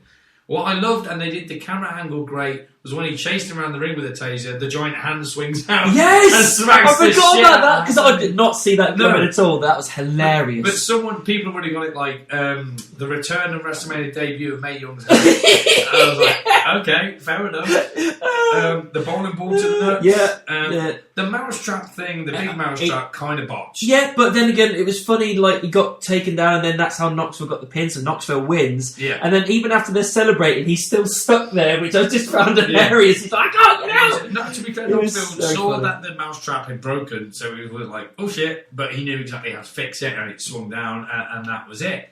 So... in a way, I know some people are like, well, this buries Sami, blah, blah, blah. It doesn't, because you knew what was happening. He's one of those guys that are like The Miz at the moment. He can lose a lot and it doesn't really matter, because of the way his character's built. He's that slimy little heel that feels like he's always so hard done by. But also, it's like, it wasn't like he got out-wrestled. He had Jackass stuff happen to him. It was stupid amounts of things. It's like, you continue when you've been tased and had a bowling ball stuck to your balls. And also, it was like 5-on-1. So it's I think he needs a win soon, but I understand him losing here. So makes sense. He had, what was it, Party Boy, Wee Man, and I think a few of the new Jackass crew about, and Jeff Tremaine. So it was exactly what it was done for. It wasn't for the wrestling part, this part of the show. It was for the entertainment value of it. Sports entertainment. And I think they nailed it, personally. Yeah. So next, kind of to bring it down a peg, was the Fatal 4-Way for the Women's Tag Titles. Again, no one cares about this. Like, all the teams were just randomly put together. The only team that actually looked like a genuine team were Rhea and Liv. Oh, yeah, the way they've been pushing them, that's what I predicted them, because I thought these guys so did I. Like, I looked at it, it's like, if anyone's makes sense for them to take it, it's them. The match wasn't up to much. Nothing really of note happened. It was just... similar to... I don't know, it just never really got going. And then it had like a shock winner. I wouldn't call it shock. I think to me, it's probably the obvious. It just too obvious. It just didn't make sense to me. Like, okay, so Naomi and Sasha won. They were randomly thrown together and they won, and that made it obvious to me that they just want Sasha with a belt. That's all it is to me. Like, it's nothing to do with Naomi. This is not a good rub for her. She's just there by association. Yeah. Sasha's getting a belt. That's all it was. And it's just such a shame. It makes no sense. Sasha doesn't need a belt. No. I think it makes more sense for Liv to have a belt. To be honest, if I knew... Someone mentioned it afterwards. I think it was Ian, actually. A fact that was Sasha's first ever WrestleMania win. I probably would... If I knew that she hadn't won before this, I probably would have gone, oh, you know what? Maybe now's the time. I mean, again, like, first ever Mania win. They could have... That's not a great one, I is know it? what you mean, because if going in, I was like, it's either going to be Rhea or Liv, because it looks like this is a team that's got potential and could work and they could push it, or the retaining of the women's championships. So, because again, I don't think the real shocker would have been if Natty and Shayna won, because that was the most mismatched fucking team I've ever seen in my life. I think if you go back to Charlotte versus Ronda, like I say, there was lack of investment or interest when the bell rang, but you could feel like some people were trying to really see what's happening, get invested. Where with the women's tag, you could tell most people just were like, "Oh, I do your thing, and go away." And it's a shame because it's not really the women's fault. But I mean, no, it's WWE's fault because they don't care about the women's tag champions. They don't care about the tag titles whatsoever. No, they don't care. They just don't care about it, and they didn't have enough teams, so they're just randomly throwing them together, which doesn't make for good storytelling because you're not invested in anybody that's in the matches.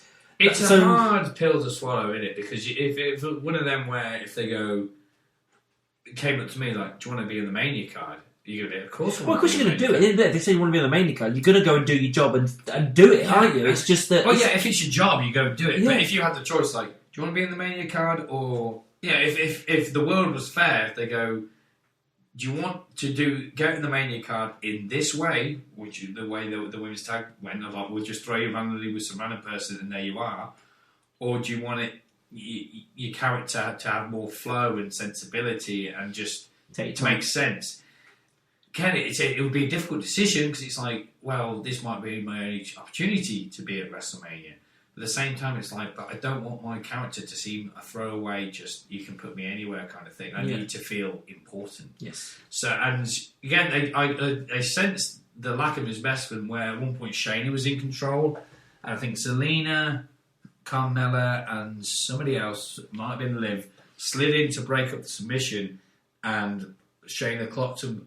All three of them, and they just all slithered out to try and get over the fact that Shane is meant to still be a threat, which I so wanted to be. Yeah, but they just don't push her that way. It felt like a lead balloon because no one was like, oh, because she hasn't been a badass for over a year. No, so it was just the only other thing that I note that I thought is that they all did that massive spot either side the corner, which again was triple powerbomb. Yeah, that kind of thing, which is fine. But again, because I'm not invested in the characters, I don't really care. No, I mean I couldn't. I think at one point near the start, both Liv and Sasha did a suicide dive. Yeah, they did. They ran past each other and did it. I couldn't tell you one thing Natty did in that match. Not a thing. Nothing. She must have done something. She wasn't even there. She must have, unless I know she's very good at the construction of matches. So unless she just ran around the ring going, you do this, I'll go over here, you do that. Literally holding that hand through it, which is someone needs to, but it's kind of like it's frustrating with me with Natalya because she is really good, but there's no investment from me. No. So and I'm over during the match. So again with even Rhea, I don't really remember much of note what she was doing. No. And she's one of my favourites in the women's division right now. But yeah, like I say, it kind of just happened. I can't even remember how they got the victory now. But Sasha and Naomi are your new women's tag champions. And again, it is what it is. It was just kind of like... as soon as that happened, it wasn't like... Hey, they're fucking champions. Yeah, they're the champions. Oh, okay. Well, celebrate, get out the ring, let's move on. So, no match should be like that. You should try and... No. Every match should be... You need investment. Yeah, absolutely. Yeah. So, next was Edge versus AJ Styles. Yes, this is the one I wanted to be match of the night. Unfortunately, it wasn't the It case. didn't really hit the mark, did it? It wasn't terrible.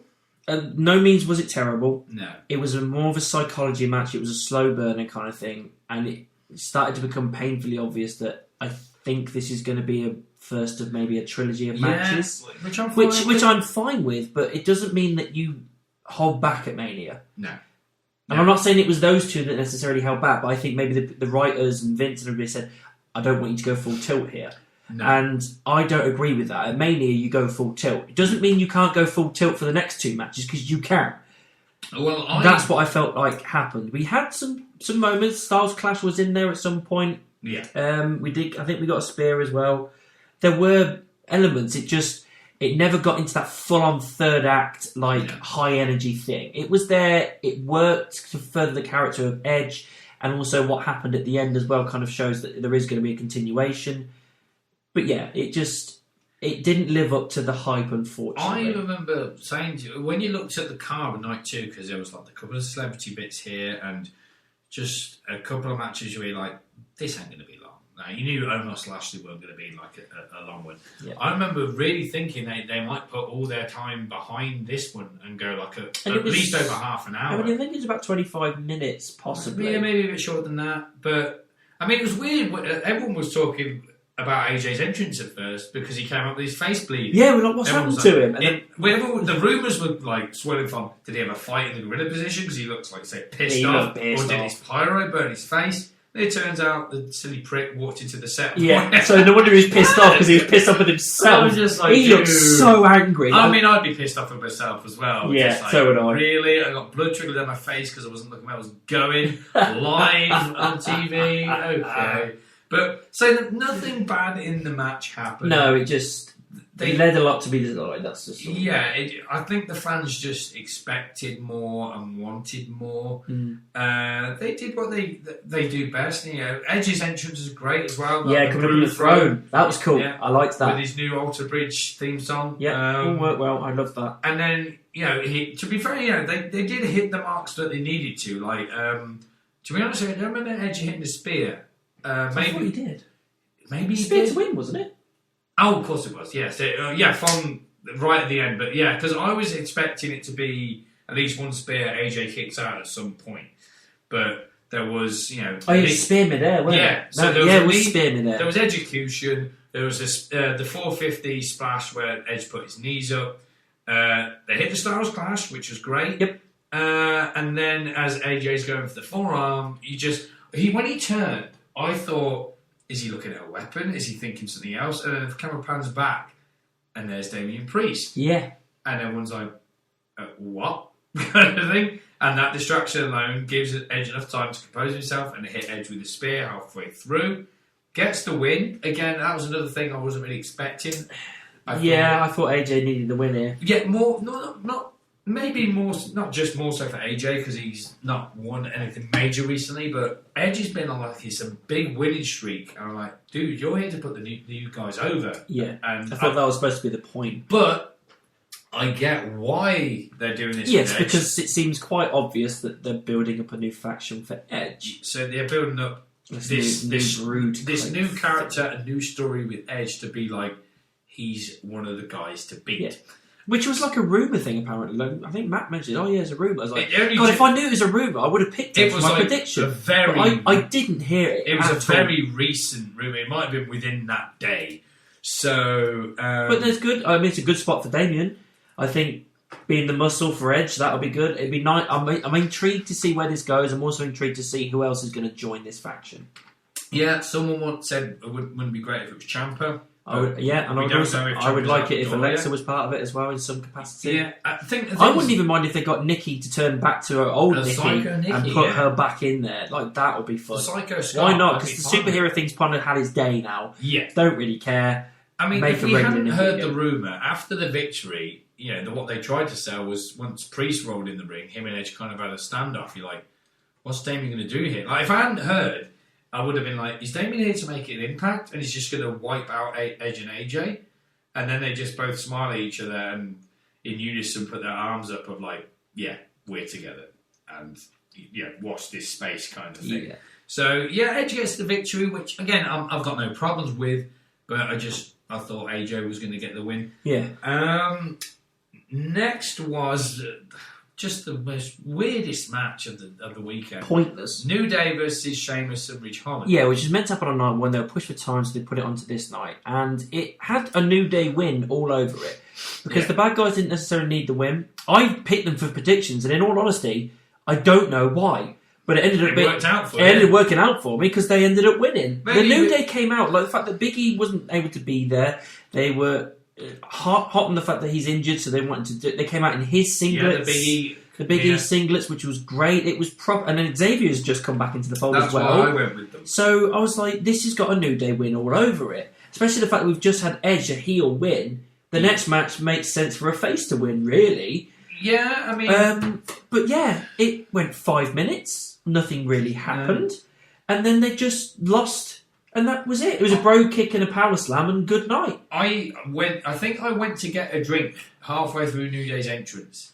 By the time I got back, I think I'd only just sat down. They were and pushing the to match the was finish. over, kind of thing. It was. I think they said it was just under 5 minutes. I remember as I was coming to the seat, going, "Is it me or is Xavier looking fucking ripped here?" So I pretty much missed most of this match. And then as we're going, he's built some. I think there's maybe 4 more moves. A lot of Sheamus holding, I'm not going to say Butch, Pete Dunne back. Yeah. And then, again, I think it was just a big old super kick and a spine buster. And that was it.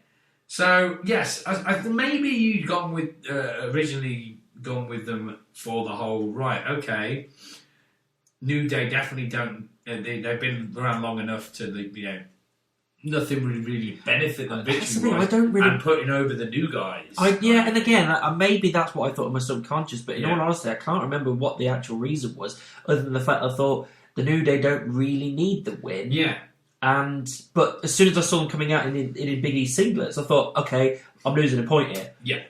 But it's getting, like I say, it's getting the bad guys over. Yeah. I mean, I did go for New Day of it's Xavier's return, let's give him a good return WrestleMania thing. Like I say, he looks in great shape. Again, what I took most of it is the little I remember, nothing was done wrong. It did exactly what it needed to do. Just didn't have enough time. It was very short and sweet. And the biggest memory is, I'll call him Butch.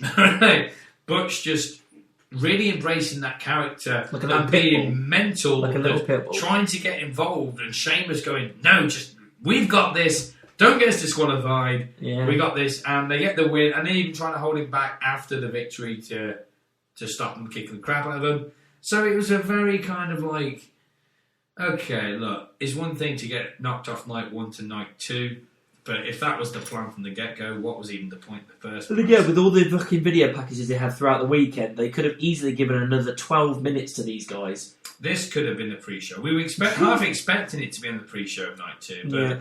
It was a piss break match. Yeah. Well, it was for you. Well, yeah. But, I mean, again, I don't even know if WWE operate that way of okay, let's give him a breather match. It's a cool match. This is it. Yeah. Cool down, isn't it? So, after that... We had 2 left. McAfee versus Austin Theory. With Vince McMahon out in the corner as well. Yeah, I mean, looking at it now, I know I mentioned I was half expecting AJ to go on for a slog. This is probably the longest matches we'll get into of the night, but segment. It was awesome, though. Everything was entertaining. It was so good. Austin Theory is great. We all love Austin Theory. And Pat just proved once again, this dude just knows the business. He knows it. He can go. I love him on commentary. I want him to still be on commentary because he's very natural at it and it feels more organic than Michael Cole saying WWE history all the fucking time. Yeah. However, please let him wrestle more. Even that standing jump to the top rope as he grabbed Austin and threw him off, I was just like, God, man, you're just a natural. You really are. When you can tick 3 boxes with someone, which is lifelong fan, understands the business, and athletically gifted, you're going to hit money. Yeah. And Pat, he's got it. Me and Zach from the get-go... I wouldn't be against him going for a title at some point. No. Intercontinental, US, something like that. I'm all for that. Me and my brother both agreed. When we looked at the match card and we saw Pat versus Theory, we were like, this could be the dark horse here. And it was. It really was. It really was. So, yeah, Vince comes out first to be in Austin's corner. Austin's in that whole thing of almost every other move, he's looking for approval at Vince. Yeah. Like, you see, Dad? My missus didn't like that. She thought it's so creepy. It was really creepy. But yeah, I think what I wanted was approval from his dad. But it's the same pet peeve you have with Carmella and her screaming. Oh God, it drives me mad. It annoys me as well. But if she's heel and it pisses you off, she's going to continue to do it because I overheard you saying that I'd like her if she stopped screaming. You're not meant to, and that's what she does. That's the annoying. It is annoying. Don't get me wrong, but it's kind of similar to Vicky Guerrero. She irritated the shit out of me, but God, she was good at it. Yeah. So so eventually Pat begins to get control. They go up to the top rope. I think that was the main point when he started getting control back, and they're kind of fighting, and then looks like Austin pushes him off. Backflips, lands perfectly, leaps straight back up to the top where it was like, this dude's the shit, superplex. I think Theory begins to get control back and then suddenly a roll-up out of nowhere. And this is one of the rare times where a roll-up made sense to me. I mean, the place popped like absolutely. Fuck. I mean, they popped from McAfee, especially his entrance with Seven Nation Army and all the cheerleaders, and everyone was like, whoa! Oh, that was a great touch. You put that song in so the fans can sing along. There's the investment. Definitely. Everything was done right here to make it entertaining. Then the weird things happened. Oh my God, I didn't expect... I mean, I knew Vince was probably going to be there because it made sense for the character of Theory.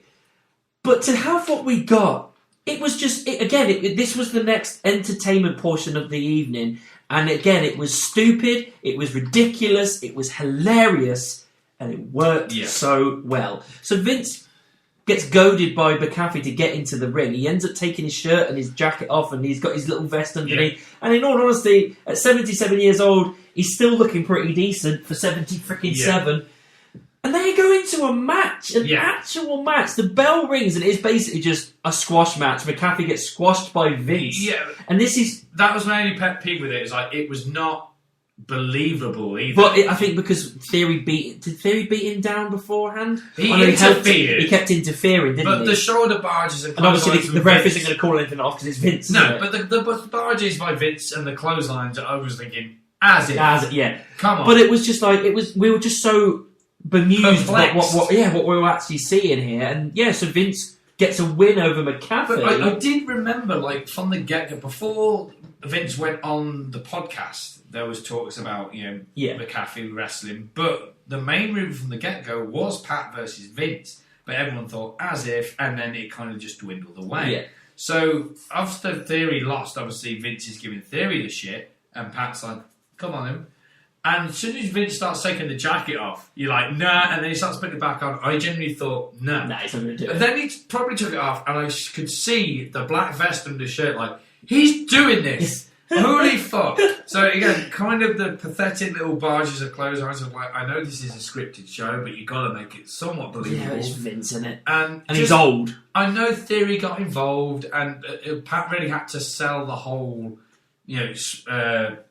taking Pat down and the nut shot to the ring post kind of thing. Yeah. Because then after that, Vince did that weird just like kick with the ball into his gut, which somehow gets him the victory. So Pat just kind of like, I can't sell that really as that one beat, so I have to sell the ring post thing. Celebrating with Theory. Vince fucks up, buck up number one, by reacting nervously to Theory's music playing. And I think...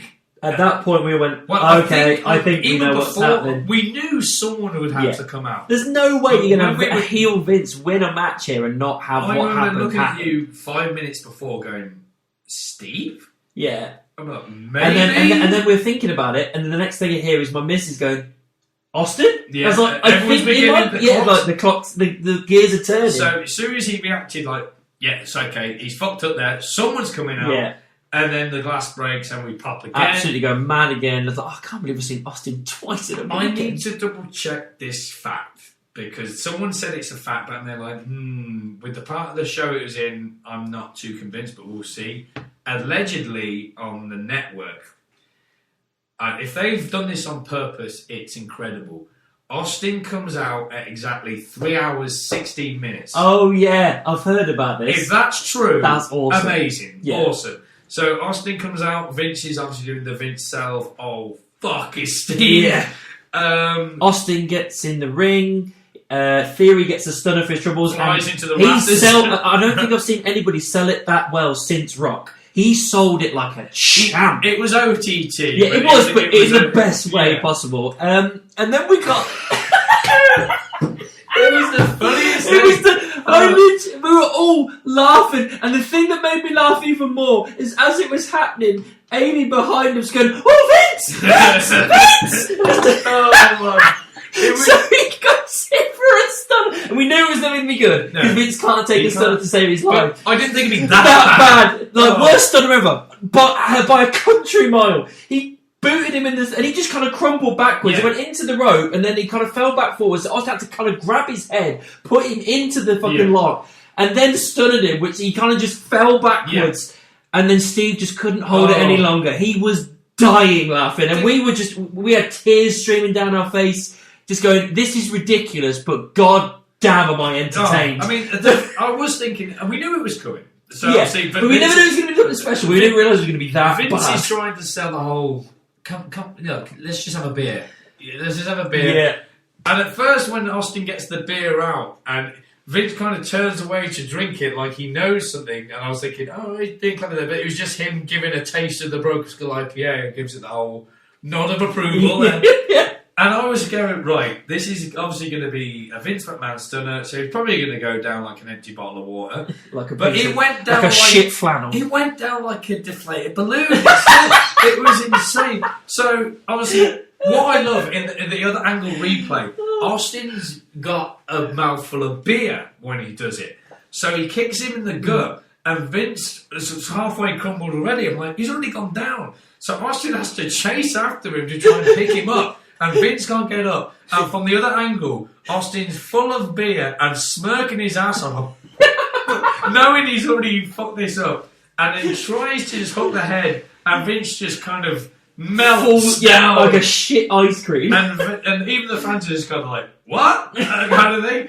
The music hits, Austin is howling with laughter. And he just gets more beers. And everyone was just like, okay, that wasn't meant to happen. It was shit. But hella fuck funny. Yeah, so funny. Like I think I said, like he's legitimately accidentally created WrestleMania history of the worst stunner of all time. The worst ever. Beforehand, it was the first stunner he ever took, which was the worst. Yeah. But now it's the last stunner he's ever took. But then Linda took it as the worst stunner a few years later. Now he's got his title back. I'm like, oh god. But then Pat comes in. Yeah, they celebrate in the ring. Pat gets a stunner. He gets a stunner, sells it pretty well as well. And then as Austin's leaving, he pans the Pat on the floor. He's and he's drinking a beer, almost in comatose state, but still manages to pour a beer down his mouth. Like, Pat's just gold. I love Pat. He's got the wrestling factor. So obviously the last time we see is Austin celebrating again, more beers, all this kind of shit. Yeah. It was just... Again, that was probably another thing of like, for those with night 2 tickets, not night 1, they get to see Steve as well. There's a video of Mick Foley watching. Oh, sorry. He was dying laughing, wasn't he? He thought it was hilarious. Because I always love... He even tweeted as well. He just said, worst stunner ever? Oh, God. I was like, God, yeah. I always love WWE 24s anyway. I can't wait. You're going to have AJ's face. I cannot wait. I literally cannot wait for, as it happens, they pan backstage as it happened, and then just to see everybody in Gorilla just go, I want people laughing. I want to see AJ like properly like, oh, I can't believe I walked into the fucking set. I mean, oh god, it's gonna be a great 24. So good. Main event. Yes, the one that they built the entire pay-per-view around. Built it well. They did build it well. Reigns versus Lesnar, title for title, unification match. Good, but not great. Yeah. And then, unfortunately, it was due to the fact that during the Kamara lock, his Reigns' arm popped out, his shoulder popped out, so they had to, unfortunately, rush to the finish. So I even said I could go for another 5 here, and I think they were intended to.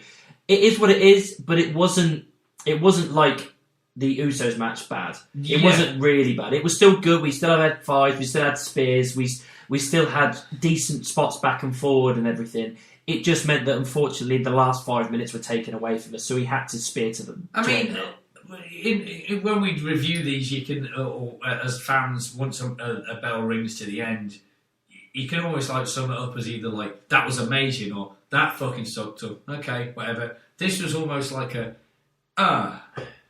that's a shame. Yeah, because it wasn't like pure disappointment. Because, like I say, nothing really was done bad. It was it was good. It was the classic Brock Lesnar Roman Reigns. I mean, when he put the Kimura lock in, I was like, oh. I mean, honestly, he hasn't done that in a while. But when he did that, even looking at it, I was there like, he's got that in it hurts tight and uncomfortably. And then obviously, let's go. And then I can remember hearing Heyman like do that. Get off my tribal chief and stuff. And Roman kept going, it's out. It's out. And I didn't know what the fuck he was talking about. Now I do. His shoulders popped out. So, because at the time, it was just kind of like maybe a few more moves, spear, 1, 2, 3. And it was like, oh, didn't expect it to go down. Well, kind of expected it to go down that way, but not as almost like, that's it, we're done. Yeah. Or that's how it kind of felt like instead of. It was a spear out of nowhere, and then it was over. We were expecting more moves, more like resilient kick-outs. The ref got knocked down, so expecting the Usos to make an appearance. And I thought that Heyman didn't get any comeuppance. Yeah. But again, they probably... It might have been planned. It might have been planned. Who knows? And then, so it was just kind of like, there you go. Roman Reigns is Undisputed Champion. He's beat Brock. Let's face it. Clean as a whistle. First time ever at Mania beating him. But it was also that whole thing of being like, okay, nothing really wrong happened. But on one side, definitely not the best match of their WrestleMania trilogy. No. But I'd probably put Mania 31 as their best, even though Seth came and did his thing. And definitely didn't really feel Mania main event caliber. Yeah, I wanted a little bit more. And again, I'm not going to take too much away from it. Because we know what happened. Because we know what happened. They had to rush to the finish. We don't know what they have planned in the next 5 to 10 minutes of whatever they're going to... Because they did... I mean, it was meant to finish at R5 and it finished at 5. So they could have had at least another 10, 15 minutes. We don't really know. Yeah, I mean... So we could have got all the bits that we expected with the Heyman come up and Tanuso interference, more back and forth. But unfortunately, we'll never know. I've heard nothing of what Brock's reaction was to it and stuff, but just looking at him in hindsight, and I've seen a couple of videos of him walking up the ramp afterwards, he seemed slightly disappointed and maybe a little bit more... Crap, I think that was my fault, because I think he almost went into UFC mode. He went too hard. Yeah, because that's the thing. When you got Kimura lock, which is a genuine UFC move, he could get these UFC flashbacks and be like, I need to really lock this in. And I think he just locked it in too tight at Roman Reigns, shoulder popped out, and as soon as that happened, because it could be just the simple, we'll pop it back in, you can wrestle again in a few weeks, or if it's a Finn Balor injury, it could be out for a long time. Yeah. So you couldn't take the risk, and it's that unfortunate... the ref would, or whoever backstage, like, you're gonna have to wrap it up. We can't risk this. Yeah. And Vince definitely wouldn't want to risk his golden boy. No, especially with him winning now, and obviously going forward, potentially it's going to be Cody. You got Cody. Obviously on Raw, he wants a champion. Drew. Lashley looks like he's going Omos, but there you go. I don't know what's going to go on with Reigns and who's going to be next and who's going to actually be the one to dethrone him, but. It went the way I kind of wanted it. Like, I would have been happy. I said before the match started, like, I'll be honest, I'm happy with either. Yeah. But Reigns winning, I suppose, makes more sense because Lesnar's probably going to go away now. He's probably going to go away and relax and chill out and everything like he does, and he'll be back around SummerSlam most likely. Reigns can continue. It's not a case of he's just continuing the reign. He's now got the continuing reign and a new reign by being the undisputed champion. Yeah. And it also gives the intrigue still of, oh my God, who is taking the title off this guy? And it's also going to be a much bigger pop if it's a newer guy or a guy that's more deserving. Because although it makes more sense for someone like Reigns, for Lesnar to win, because Lesnar's the beast, it's the same principle of him taking the streak. He didn't need it. Yeah. Also, if someone like Cody takes it from him or Drew takes it from him, something like that, we'll look at it and go, that makes more sense to me. Again... Lesnar, I was going to say Lesnar's at the back end of his career here, but it's now become to light. After Mania 36, he was ready to call it. Yeah, apparently he was. Yeah, and then money got involved. Yeah. He's like, well, if they're offering me that much, I can still do it. But, we could have potentially saw Lesnar's last match there. So, would have, I'm not arguing at all with the victor. That's fine. And Roman's on an over 2 year, is it over 2 years? Yeah.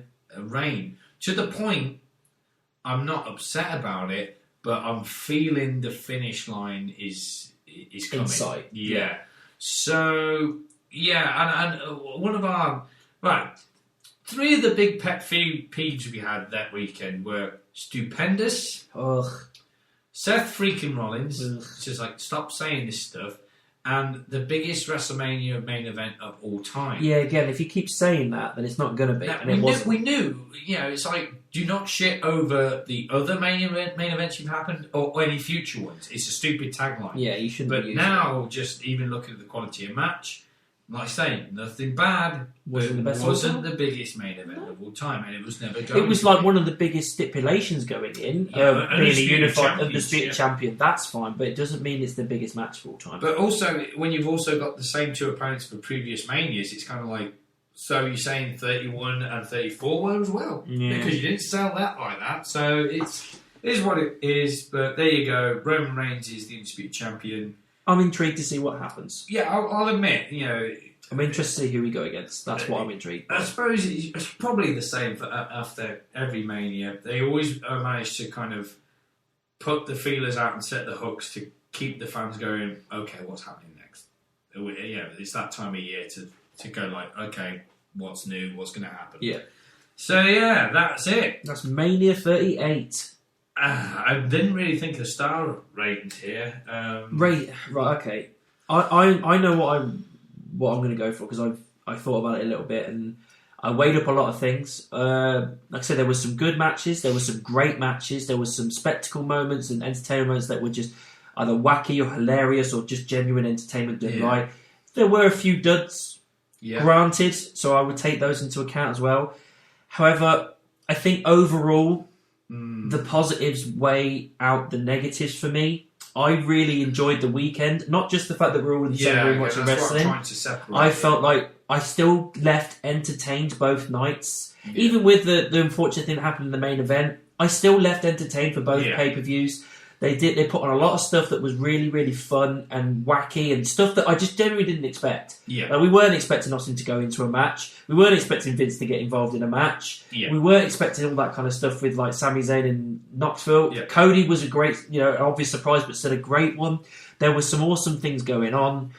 I think it's fair. I'm going to give it an 8 out of 10. I think it was a really good WrestleMania, and it has given me a slight buzz again to go, what's next? Rather than just be sitting there going, okay, let's wait till the next pay-per-view. I'm buzzed again. I'm a little, not to the high level, but enough to go, I'm intrigued to see what goes on going forward. I'm going to agree with that rating, because I was playing with 8.5, but like I said, I think I'm going to have to take the half off, because I think that half would be the atmosphere I was in and surrounded at that point. So, yeah, like I say, there was like moments where it was just, yes, from a fan perspective, it didn't work out, but I need to be forgiven because of injuries. I don't need to be, but I'm going to be. Of like, what happened with Boogs happened, what happened with Reigns' shoulder happened. Mm-hmm. Even the botch of Vince made it turn into something more entertaining than they could ever imagine. And then, again, even though stuff like what Drew didn't make sense and the match wasn't fantastic, it's a moment in itself that he chopped the ring in half, pretty much. So, yeah, I think 8 is a fair rating. I'm going to go with that. And, yeah, like at the end of the day, at the end of the weekend, I enjoyed it. Yeah, I had a lot of fun. That's the whole point of WrestleMania. I was entertained. So, yeah, it was a WrestleMania. I think what was weird about it is that it only felt like WrestleMania in certain places. Yeah. Other times it was just kind of like, all right, you're just putting on like your basic WWE television here. But yeah, it's what it is. There you go. Entertained overall. Yeah. So I don't know where we are going forward here. I think we've decided that we are going to start doing the AEW pay-per-views. However, I need to try and find a way to watch it, because unless we're watching it together... Yeah, I'm going to look at your PlayStation, see if I can sort it out. But, I mean, you got your laptop, and there's got to be a way to stream it, surely.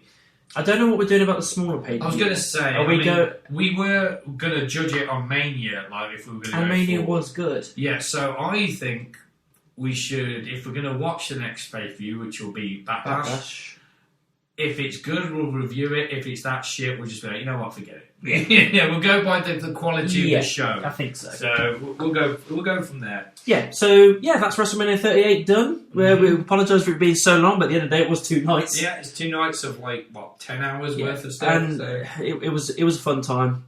Really enjoyed it, and again, I am looking forward to seeing what happens next. Yeah, I'm pretty sure Backlash is next, so we might be doing that. Yeah. Other than that, we'll try and be here for Double or Nothing. Yes. So there you go. Yes. Job So done. like, subscribe, share, and we'll be back in. Was it 3 weeks? 4 weeks? 4 weeks. 4 weeks. Yes, for Backlash. Potentially. Potentially. Yeah. Ta-ra! Bye.